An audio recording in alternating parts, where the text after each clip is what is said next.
우리 하나님 말씀을 우리 보겠습니다. 이사야 53장의 말씀, 53장 4절에서 6절입니다. 오늘 본문을 정말 이해하고 붙잡는다면 오늘 본문을 같이 읽는 것만으로 오늘 말씀 끝내도 됩니다. 그 정도로 중요한 본문입니다. 이사야 53장 4절에서 6절의 말씀 보니까 그는 실로 우리의 질고를 지고 우리의 슬픔을 당하였거늘 우리는 생각하기는 그는 징벌을 받아 하나님께 맞고 고난을 당한다 하였노라. 그가 찔림은 우리의 허물 때문이요 그가 상함은 우리의 죄악 때문이라. 그가 징계를 받음으로 우리는 평안을 누리고 그가 채찍에 맞음으로 우리는 나음을 받았도다. 우리는 다 양 같아서 그릇 행하여 각기 제 길로 갔거늘 여호와께서는 우리 모두의 죄악을 그에게 담당시키셨도다. 아멘. 여기 6절에 보니까 우리가 다 양 같아서 그릇 행했다고 되어 있어요. 그리고 각기 제 길로 갔습니다. 그런데 하나님께서는 그리스도를 통해서 그 모든 것들을 다 담당을 시키셨다고 되어 있습니다. 자, 오늘은 이사야서인데 지금부터 조금 제가 고민이 깊어집니다. 왜냐하면 그 구약 성경에 굉장히 방대한 내용의 이제는 장들로 이제 막 구성이 됩니다. 시편까지 했는데 뭐 그러냐 이러면 할 말은 없고요. 근데 이제 이사야서, 예레미야 그 굉장히 중요한 내용이 많은데 그 세밀한 것까지 하려고 하면 그 몇 주간을 해도 못해요. 그래서 개괄적인 부분들을 우리가 이해를 하고 말씀을 좀 읽고 통독하는데 굉장히 도움이 되기를 바랍니다. 이사야서를 별명이 있어요. 이사야서가 구약의 복음서입니다. 그래서 구약 성경을 보면 복음적인 내용들이 굉장히 흐릿하게 나오는데 선명하게 보이지 않는데 이사야서는 굉장히 선명하게 나옵니다. 오늘 본문도 읽어보니까 분명히 오실 그리스도에 대한 부분을 예언해 놓은 거거든요. 근데 재밌는 게 있어요. 우리 성경 전체가 몇 권이죠? 66권입니다. 그래서 구약이 몇 권입니까? 39권이죠. 신약이 27권입니다. 그래서 어떻게 외우면 좋냐면 39, 27. 그러니까 39권, 그 다음에 신약이 27권이거든요. 그런데 참 재미가 있는 게 일부러 뭐 그게 정확한 이런 의미다라는 건 아니겠습니다만은 이사야서도 39장까지가 전반기고 나머지 27장이 하반기입니다. 근데 39장까지는 뭐 어떻게 계속되어 있냐면 심판에 대한 말씀과 그리고 그 멸망에 대한 말씀과 그 다음에 하반기에 들어갔을 때는 구원에 대한 말씀이 굉장히 선명하게 드러나 있는 성경 본문이기도 합니다. 그래서 이사야서를 봤을 때 세 가지 딱 단어를 가지고 이해를 하면 좋은데 가장 첫 번째가 뭐냐면 임마누엘로 오시는 하나님에 대한 부분들이 성경에 나와요. 그래서 하나님께서는 이새의 후손으로 오신다. 11장에 글이 나와 있고요. 그 다음에 여자의 후손으로 오신다. 임마누엘로 오신다. 평방의 왕으로 오신다. 이런 의미입니다. 여기서 하나님께서는 어쩌다 오신 것이 아니라 이새의 자손, 그러니까 아브라함의 자손으로 오셨거든요. 이게 뭘 의미하냐면 하나님의 언약의 대여를 얘기를 합니다. 그죠? 우리도 아브라함의 후손이라고 하거든요. 육신적인 아브라함의 후손이 아니라 우리는 영적인 아브라함의 후손이라고 얘기를 하는 겁니다. 그러니까 어쩌다가 내가 예수 믿고 교회를 다니는 것이 아니라 하나님께서 예비하셨던 그 흐름 속에 나를 부르셨다라는 겁니다. 그리고 예수 그리스도가 여자의 후손으로 오세요.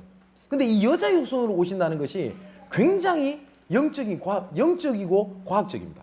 그게 무슨 말이냐면 저는 진씨잖아요. 근데 제가 애를 만일에 10명 낳았어요. 근데 다 똑똑한데 띨띨한 게 하나 태어났는데 걔는 박씨다. 그런 법이 없어요, 절대. 그렇죠? 제 밑에 태어나면 전부 다 진씨입니다. 왜냐하면 제 씨로 말미암아 태어난 자녀거든요. 그렇기 때문에 세상의 모든 사람은 남자와 여자, 그러니까 남자의 후손으로 이 땅에 있지 여자의 후손으로 이 땅에 있는 사람은 단 한 명이 없어요. 그죠? 요새 뭐 이슈가 되는 것이 뭡니까? 뭐 페미니스트? 되게 남자를 싫어하면서 뭐 아버지 사진도 불태우고 가입하고 이런다는데 아닌 말로 지 아버지 없으면 태어나도 못했어요. 그거 진짜 그거 모르는 거예요, 그거. 그죠? 반드시 남자를 통하여 오게 돼 있어요. 근데 성경에는 여자의 후손이다라고 돼 있거든요. 그게 무슨 말이냐면 남자와 여자 사이에서 태어나게 되면 반드시 죄를 갖고 태어나야 돼요. 그게 뭐죠? 원죄입니다. 근데 원죄가 없는 누가 우리를 대신해서 죽어야 되는데 이 세상에 그럴 수 있는 존재는 단 한 명이 없어요. 모르겠습니다. 뭐 석가모니 그분이 저보다 훌륭한 사람이라고 인정합니다. 실존 인물이라면 훌륭하죠. 저는 2시간도 앉아있기 힘들어 죽겠는데 뭐 3년? 보리수나무 밑에서 앉아 계셨다는데 얼마나 대단한 분입니까? 그죠? 그리고 뭐 소크라테스는 뭐 악법도 법이다 이러면서 따라줬다는데 저는 악법은 법도 아니라 생각합니다. 저는 저보다 훌륭하신 분이에요. 하지만 그분은 나를 위해서 죽을 수 있는 조건을 갖춘 분이 아니에요. 그죠? 그런데 아무런 죄가 없는 누가 이 땅에 태어나야 되는데 그런 방법이 없단 말이에요. 그래서 하나님께서 마리아라고 하는 한 여자를 선택을 하신 겁니다. 마리아가 위대하거나 아니면 마리아가 굉장히 특별한 존재라서 마리아를 선택한 게 아닙니다. 성경에. 천주교가 왜 틀렸냐? 그 마리아를 숭배한다는 자체가 틀렸잖아요. 마리아는 단지 예수 그리스도께서 오실 수 있도록 도구로 사용을 쓰임을 받은 복된 여자지 이상도 이하도 아니에요. 그죠? 그래서 마리아에게 통해서 오셨는데 남자를 알지 못하는 여자, 그걸 뭐 동정녀라고 하잖아요. 남자와 여자 사이에서 이 땅에 오신 것이 아니라 여자 몸에서 났지만 남자를 통해서 오신 게 아니라 성령으로 잉태했다라고 되어 있거든요. 그러니까 인간으로 오셨지만 남자의 후손이 아니라 여자 몸에서 태어나셨어요. 그래서 여자의 후손으로 오신다는 말이 그 말입니다. 그래서 사람으로 오셨지만 하나님이시고 사람으로 왔지만 남자의 후손이 아니기 때문에 뭐가 없어요? 원죄가 없어요. 그렇기 때문에 오직 그리스도만이 우리를 대신해서 죄를 살 수 있는 유일하신 분이라는 말이에요. 자, 그리고 그 이름을 임마누엘이라 하리라고 되어 있거든요. 그 임마누엘의 뜻이 임, 백성, 만우, 함께 있다, 엘, 하나님 이런 뜻입니다. 그래서 어떤 목사님이 농담으로 자기 와이프를 약간 예사맞춤으로 부르는 말이 마누라라는 말이 있잖아요. 그 굉장히 좋은 뜻이래요. 마누 이 뜻이 히브리어로는 헬라어로는 히브리어로는 그겁니다. 함께 있다라는 뜻이에요. 모르겠습니다. 그 마누라는 뜻이 그 헬라어에서 따왔을 수는 없겠죠. 어쨌든 임, 백성, 마누 함께 있다, 엘 하나님 항상 함께 있다고 약속을 하셨고요. 평강의 왕으로 오시겠다고 돼 있고 빛, 생명, 다윗의 집의 열쇠, 온유하고 공의, 위로하시는 분, 해방의 분, 그리고 자유하시는 분 이런 의미로 그 그리스도를 보내시겠다고 약속을 하셨는데 이 모든 예언이 어디에 들어와 있냐? 이사야서에 있어요. 굉장하죠. 또 죄악을 담당하신 하나님에 대한 부분들을 정확하게 나오는데 오늘 본문에 돼 있어요. 그리스도를 보세요. 그가 찔림은 뭐요? 우리의 허물을 인합니다. 그리고 그가 상함은 우리의 죄악을 해결하셨고 그가 징계를 받음으로 우리가 평화를 누리고 그가 채찍에 맞음으로 우리를 치유하셨고요. 이사야 61장에는 기름 부으심 받은 자라는 표현이 욕이 나오는 겁니다. 그리스도가 기름 부음 받은 자라는 뜻이죠. 오늘 본문에 욕이 나오거든요. 그 말은 무슨 말이냐? 우리의 모든 문제를 해결하신 유일하신 분이라 이 말이에요. 근데 예수님이 그분은 하나님이십니다. 그분은 죄가 없으세요. 오늘 본문처럼 찔리고 상하고 징계받고 채찍에 맞고 이럴 필요도 없으신 분일 뿐더러 그분은 하나님이시고 우리는 피조물이잖아요. 피조물한테 고난을 받으신 거예요. 근데 왜 예수님께서 그렇게 하셨을까요? 이유는 딱 한 가지예요. 이유는 뭐냐? 나를 구원하시기 위해서요. 그걸 감수하신 거예요. 그 예수님이 조금 못했다? 이단 접차기로 두고 차고 조금 못했다? 에이씨 고생 좀 해봐라. 이래서 나를 방치해놓고 그렇습니까? 하나님은 그러신 분이 아닙니다. 절대 그러신 분이 아니에요. 근데 우리가 이 사단이요 어떻게 하든지 간에 하나님과 우리 사이를 끊을 게 아무것도 없거든요. 로마서 8장 하반부에 보면 칼이나 기근이나 어떤 것이라도 그리스도 우리 관계를 끊을 자가 아무것도 없다라고 되어 있어요. 사단도 이걸 끊지를 못합니다. 그래서 사단이 할 수 있는 방법은요 이 관계를 어떻게 하는 거냐? 이간질시키는 거예요. 그래서 하나님을요 굉장히 무서운 하나님으로 만들어놨어요. 내가 언약 제대로 못 붙잡으면 하나님은 벌을 내리고 나를 방치하는 하나님으로. 자, 한번 물어봅시다. 우리가 완벽하게 완전하게 언약을 잡을 수 있나요? 불가능합니다. 우리 인간은 절대 불가능해요. 그런데 우리가 완전한 기도 할 수 있습니까? 없어요. 우리가 모든 것을 하나님의 계획을 완벽하게 알고 살아갈 수 있습니까? 만일에 하나님의 계획을 우리가 완벽하게 이해하고 알고 간다. 저 같으면 하나님 안 믿겠습니다. 왜냐? 내 머리로 이해되는 하나님을 왜 믿어요? 안 그래요? 이사야 55장에는 오늘도 이사야서니까요. 뭐라고 돼 있냐? 내 생각은 네 생각과 다르고 내 길은 네 길과 다르대요. 하나님은. 그러니까 무슨 말씀을 하시는 거냐? 네 생각대로 하지 마. 내 길은 네 길과 달라. 네 무너지는 것 같으면 무너지는 게 아니야. 아니 나는 지금 계속 경제적으로 여러 가지 일이 안 되는데요. 그건 네 생각이야. 이 말씀을 하시는 거예요. 그 하나님께서 뭐라고 말씀하셨냐? 우리 죄악 모든 것을 짊어지셨대요. 왜 짊어지셨는지 아십니까? 딱 한 가지예요. 우리를 이해하고 수용하고 품기 위해서요. 하나님은 직접 이렇게 고난을 안 당하셔도 우리를 이해하시는 분입니다. 그런데 워낙 우리가 못 알아들으니까요. 그 완전하신 하나님께서 우리하고 똑같은 육신이 있고 똑같이 당해주신 거예요. 그리고 뭐라고 말씀하셨냐? 내 네 마음 알아. 내 진짜 네 고통 알고 네 눈물을 내가 알거든? 이렇게 말씀하시는 거예요. 하도 말을 안 통하니까. 구약 성경에 선지자 제사장 왕 그렇게 보내도 말을 안 듣잖아요. 그래서 예수님 직접 오신 거예요. 저희 집에 개를 키웁니다. 근데 이 개가요 좀 이상해요. 저를 그렇게 좋아하지 않습니다. 잘해줘도 좋아하지 않습니다. 얼마 전에 저를 물었어요. 예를 들어서 뭐 저를 물고 싶어서 문 건 아니겠습니다만 어쨌든 물었어요. 그때 순간 죽여버려야 되겠다. 그 생각이 들었어요. 근데 이놈의 개가 이상하게 제 물건과 관련된 데 오줌을 싸네요. 그리고 집에 뭘 놔두잖아요. 뭐 택배 박스 오면 꼭 오줌을 싸요 거기다. 이해를 못하겠어요. 왜 그런지. 그 여름 몇 마리가 있는데 그중에 딱 한 놈이 그래요. 그래서 순간 어떤 생각이 들었냐면 내가 좀 개가 됐으면 좋겠어요. 그래서 좀 대화가 좀 됐으면 좋겠어요. 아무리 개를 뚱겨주고 왜 싸? 제발 그러지 마라 해도 말이 안 되잖아요. 개고 저는 사람이니까. 그 순간 한 딱 10분만 개가 되면요 같이 멍멍하면서 대화를 나눠보고 싶어요. 왜 저기다 오줌 싸냐? 무슨 덕이 있냐? 이해가 안 되니까. 하나님이 오죽 답답하셨으면 우리 육신이 그것 때문에 오시겠습니까? 그죠? 오늘 그 본문이 오늘 본문이에요.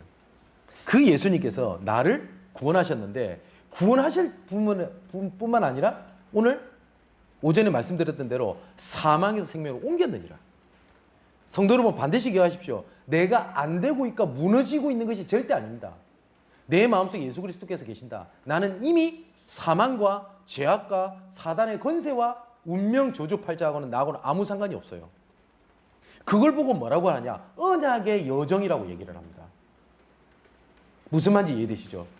그래서 이 사단이 이것만 놓치게 되면 모든 걸 놓칠 수 있도록 하기 때문에 뭘 자꾸 놓치게 하냐? 은혜의 자리를 계속 놓치게 만들어요. 그래서 예배를 드리는 것보다 어디 가서 뭘 하는 게 훨씬 더 가치 있어 보이게 만들어요. 내가 영적으로 굉장히 문제가 와요.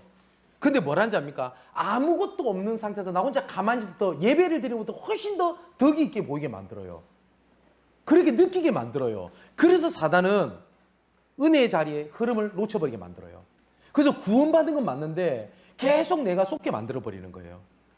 자, 마지막입니다. 하나님께서는 이렇게 언약을 주시고 난 다음에 뭐라고 말씀하시냐면 복음의 증인으로 우리를 부르셨다고 되어 있어요. 여기 이사야 60장에 보니까 뭐라고 되어 있냐? 일어나라 빛을 발하라라고 되어 있어요. 오전에 말씀드렸죠. 어둠은 절대 빛을 이기지 못합니다. 근데 이 빛이 꺼지는 빛이냐? 아닙니다. 내가 빛이 아니라 일어나라 빛을 발하라. 이 빛이 너 위에 이르렀고라고 되어 있어요. 너 보고 너가 빛이니까 너가 빛을 발하라고 하면 우리가 밝혀야 되겠죠? 근데 이 빛이 임했대요. 그 자리에만 있으래요. 그랬더니 하나님께서 뭐라고 말씀하셨냐? 모든 만방에 네 아들 딸들이 안기 올 곳이라고 되어 있거든요.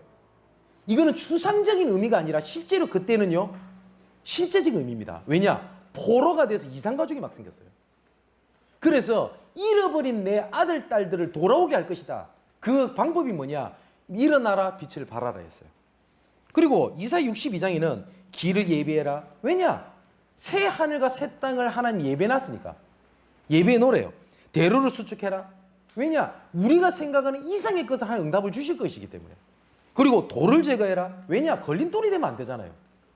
그리고 만민을 위해서 길을 들어라. 그게 이사 62장이 나옵니다. 그리고 영적인 파수꾼으로 나를 세웠다. 그 파수꾼으로 나를 세워서 나를 지키는 자로 불렀다고 되어 있어요. 그리고 이사 65장에는 새 하늘과 새 땅을 창조하리니. 근데 이 말이 이해했을까요? 이스라엘 백성들이 이해 못했어요. 이해한 사람 극히 드물어요.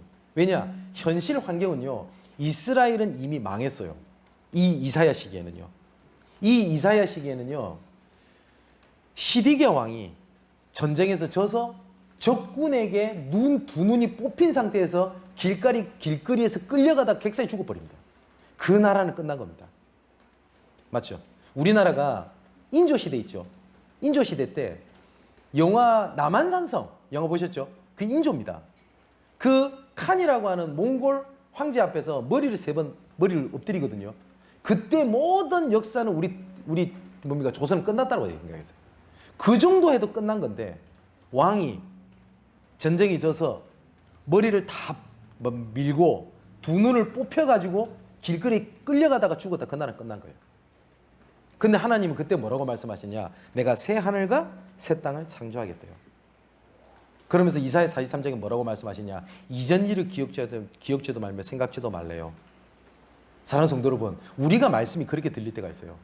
나는 다 망하고 나는 아무것도 희망이 없어요. 근데 하나님은 뭐라고 말씀하시냐? 내가 새롭게 할게.